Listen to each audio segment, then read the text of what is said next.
కుర్చీతో పాటు నిన్ను కూడా తగలబెట్టడానికి అక్కడ ప్రతి శౌర్యంగా సిద్ధంగా ఉన్నాడు.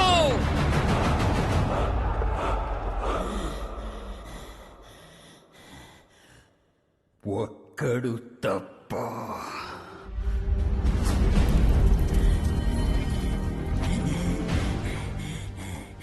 నీకు దారా గుర్తున్నాడు కదా? మా నాయకుడు 25 ఏళ్ల ముందు ఆయనే కుర్చీలో కూర్చోవాల్సింది. ఆయన్ని చంపావు. అయితే తన కొడుకు బ్రతికే ఉన్నాడు.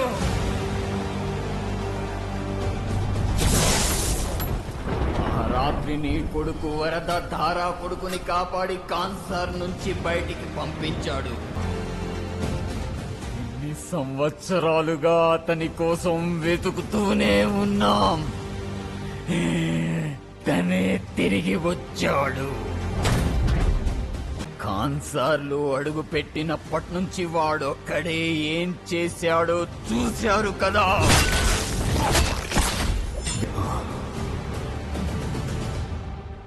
మా నాయకుడు